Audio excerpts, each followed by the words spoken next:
고린도전서 16장 1절로 12절의 말씀으로 우리에게 주시는 하나님의 말씀에 함께 은혜 받기 원합니다. 이제 바울 사도는 고린도전서 이 편지를 마무리하는 마지막 결론으로 오늘 그 편지를 적고 있습니다.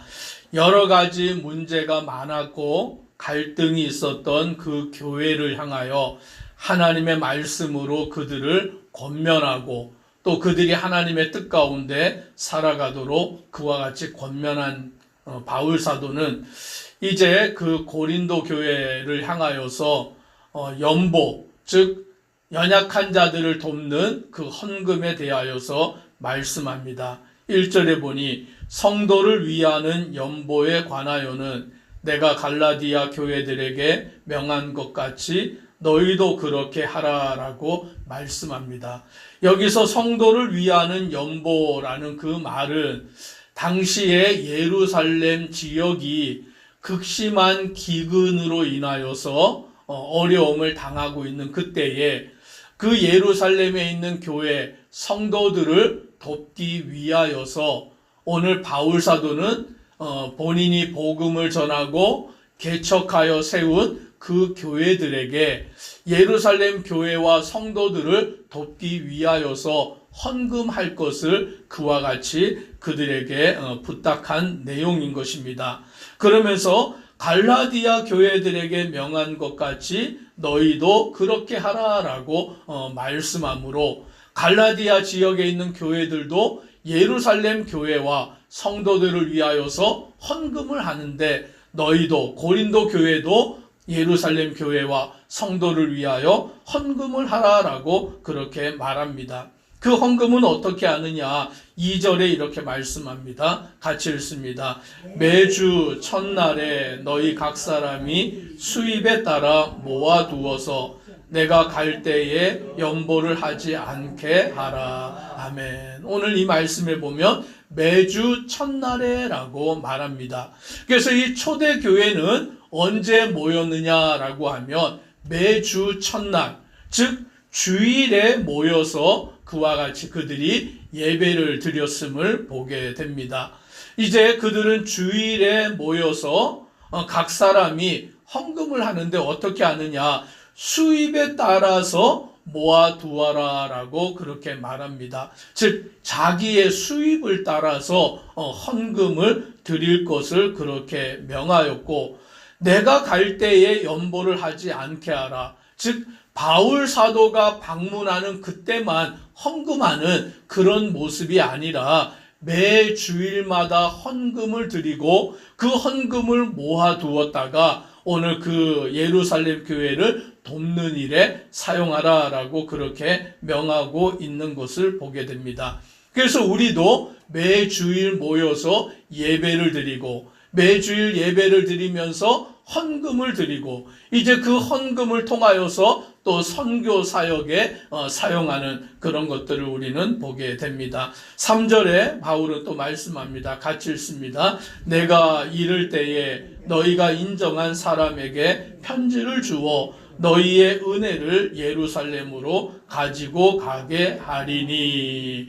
이제 매주일 헌금을 하면 그 헌금한 것을 모아두었다가 이제 그것을 예루살렘 교회, 예루살렘 성도들에게 전달해 주어야 하는 것입니다. 오늘날은 얼마나 편리해졌는지 모릅니다. 우리가 헌금을 하면 헌금한 것을 은행에 예금해 두었다가 이제 때가 되면 그 은행에서 계좌 이체를 해서 이렇게 송금을 하면 어디나 그 돈이 가잖아요. 뭐 한국 땅 어디에도 가고 또 외국에도 이렇게 계좌 이체를 통해서 그 돈을 전달해 줄 수가 있는 거죠. 그러면 은행에 가서 찾으면 되는 얼마나 그 편리해졌는지 몰라요. 그런데 이 당시만 해도 그런 일들이 없었기 때문에 어떻게 하냐면 헌금을 하면 헌금을 한 것을 모아두었다가 그 모아둔 것을 어느 때가 되면 이제 사람이 직접 전달해 주어야 되는 거죠. 사람이 직접 가져다가 주어야 되는 거죠. 그러면 그 일들이 때로는 사고가 나게도 되잖아요. 도둑을 맞을 수도 있고 또는 사람이 어떠한 욕심이 생기게 되기도 하고 여러 가지 일들로 어려운 일이 생길 수가 있다라는 것입니다. 그러니 바울이 뭐라고 말씀하냐면 내가 이를 때에 너희가 인정한 사람에게 편지를 주어 너희의 은혜를 예루살렘으로 가지고 가게 하리니 라고 말합니다. 즉 고린도 교회 성도 가운데 인정한 사람, 즉 인정을 받은 사람, 신실한 사람을 세워서 그 돈을, 그 헌금한 돈을 고린도에서부터 예루살렘으로 전달해 주는 그 일을 맡겨라 라고 말하는 거예요. 즉 아무에게나 맡길 수 있는 것이 아니라 고린도 교회 성도들에게 인정함을 받은 사람, 이 사람에게는 돈을 맡겨도 되겠다라고 인정을 받은 그와 같은 사람에게 그 일을 맡기라라고 말씀합니다. 그러면서 4절에 보니까 만일 나도 가는 것이 합당하면 그들이 나와 함께 가리라. 즉 그 인정함을 받은 사람들만 가는 것이 아니라 바울 사도도 그 일에 함께 동참하기를 원한다라고 하면 바울도 그 고린도 교회 성도들이 헌금한 돈을 선교 헌금이죠. 헌금한 돈을 예루살렘 교회에다가 전달해 주는 일에 바울도 함께 동참하여서 오늘 이 일들이 순전하게 이루어지도록 하겠다라고 그렇게 말하는 것을 보게 되는 것입니다. 즉 교회 안에도 우리가 헌금을 하고 헌금한 돈을 통하여서 하나님의 나라의 여러 사역들을 행할 때에 그 헌금의 일을 계수하는 자들, 그 헌금의 일을 이렇게 집행하는 자들이 신실해야 된다라는 것을 우리는 보게 됩니다. 교회 가운데 인정함을 받은 자들에게 그 일을 맡기고 그들이 그 일을 신실하게 행하여서 오늘 하나님의 교회에 은혜가 이루어져야 된다라는 것을 보게 되는 것입니다.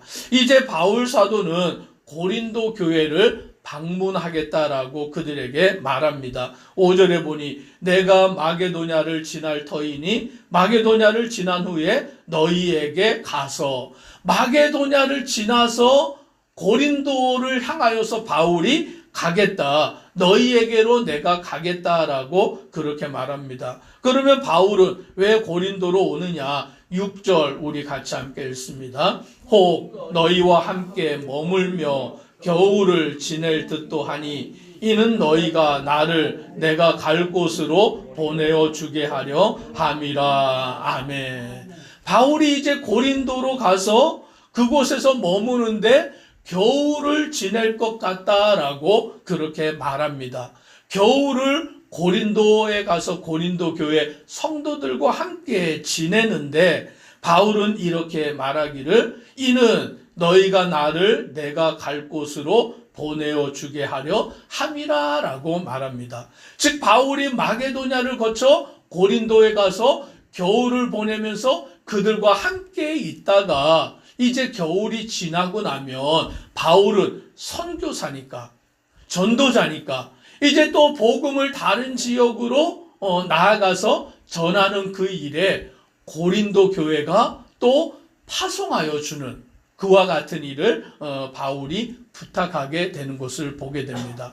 우리는 이 말씀을 통하여서 무엇을 알게 되냐면 오늘 선교사가 있는데 그 선교사가 복음을 들고서 하나님의 복음을 들고 땅끝까지 나아가 주의 복음을 전하는 전도자들이 주의 복음을 들고 나아가서 모든 지역으로 가서 모든 족속에게 예수 그리스도의 복음을 전파하는 사역들을 감당하게 되는 것을 보게 됩니다. 그런데 선교사가 복음을 들고 전도자가 복음을 들고 나아갈 때 그것은 혼자 감당하는 일이 아니라 누가 함께 그 일에 동참을 하냐면 교회 공동체가, 성도들이 함께 동참을 하는 것입니다. 어떻게 동참하냐면 함께 선교지로 나아갈 수는 없지만 함께 복음을 들고 땅끝까지 갈 수는 없지만 무엇을 하는 것입니까? 선교사를 파송하는 것이죠.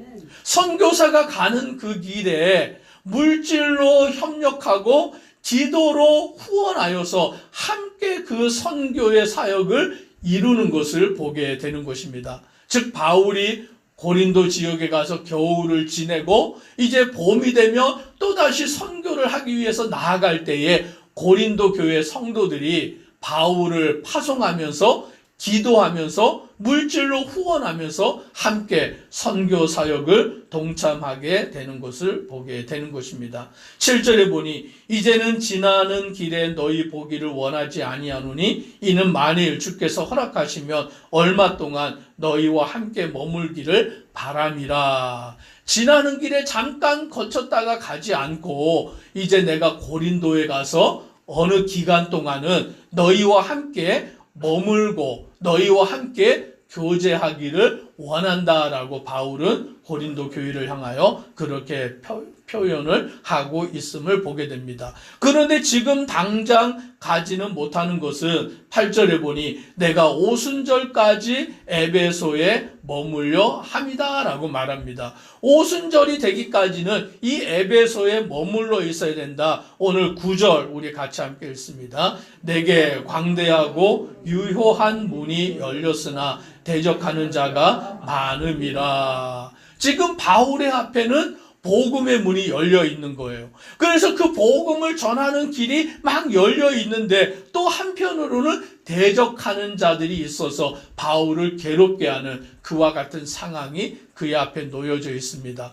오늘 바울은 주의 복음을 전하는 일에 온전히 힘을 쏟고 있고 또 그 복음을 전하는 일에 오늘 고린도 교회가 함께 동참하여 주기를 원하고 있고 또 그 복음을 전하는 일은 단지 복음을 전하는 것으로만 끝나지 아니하고 교회 성도들이 연약함을 겪고 있을 때 서로 한 형제가 된 교회들이 그들을 돌아보며 물질로 후원하며 함께 돕는 그와 같은 일들을 통하여서 하나님의 교회가 주를 섬기는 교회 공동체가 다 각각이 아니라 개교회로 여기는 우리 교회, 저기는 너네 교회 이렇게 나뉘어져 있는 것이 아니라 주님 안에서 모든 교회들이 하나의 공동체가 되어져 나아가는 그와 같은 것을 말씀해 주고 있는 것을 보게 됩니다.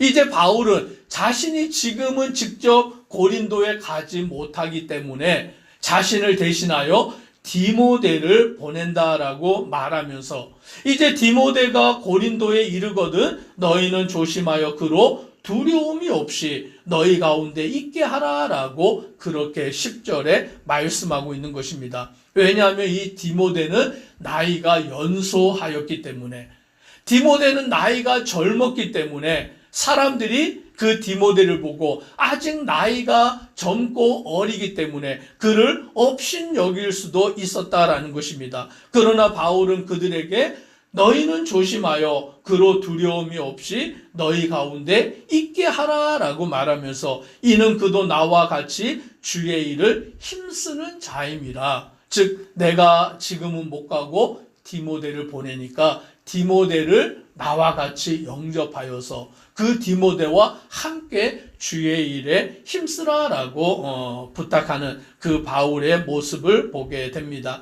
그러면서 12절에는 또 이렇게 말씀합니다. 같이 읽습니다. 형제 아볼로에 대하여는 그에게 형제들과 함께 너희에게 가라고 내가 많이 권하였으되 지금은 갈 뜻이 전혀 없으나 기회가 있으면 가리라. 아멘. 아볼로를 바울이 고린도에 가라고 그렇게 권면을 했는데 아볼로는 나는 지금 고린도에 가지 않겠다. 갈 뜻이 없다라고 그렇게 그것을 거부한 거예요. 왜냐하면 우리가 앞에서 보았듯이 이 고린도에는 분쟁이 있었잖아요.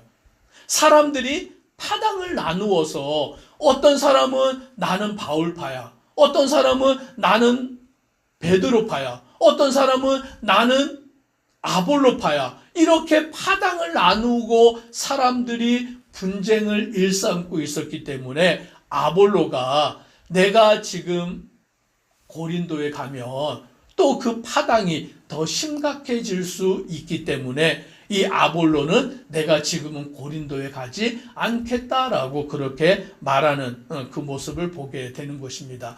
오늘 우리는 이 말씀을 통하여서 하나님이 우리에게 주시는 그 뜻을 깨닫고 그 뜻 가운데 순종하고 또 헌금을 통하여서 우리는 가난한 자들을 돌아보고 헌금을 통하여서 선교 사역에 동참하고 하나님의 나라를 이루어가는 그와 같은 일들에 함께하여 나아가는 믿음의 성도 되기를 주의 이름으로 축복합니다. 기도드리겠습니다. 사랑의 하나님, 바울 사도는 예루살렘 교회가 당한 어려움과 성도들의 그 기근으로 인한 어려움을 돕기 위하여서 바울이 개척한 교회들에게 헌금을 하여 그 예루살렘 교회를 돕는 일에 동참하라고 고린도 교회를 향하여서도 그와 같이 권면하며 함께 돕는 그 사역들을 이루어 갈 것을 명하고 있습니다. 또한 바울이 고린도 교회에 가서 그들과 함께 교제하고 또 선교를 떠날 때에 고린도 교회가 그 선교에 동참하는 교회가 되기를 원하고 있습니다. 오늘 우리가 주님의 뜻을 깨달아서 이 헌금을 통하여서 하나님의 나라가 이 땅 가운데 이루어지는 일에 기하게 동참하는 모든 믿음의 성도 되도록 은혜 더하여 주옵소서. 예수님 이름으로 기도드리옵나이다. 아멘.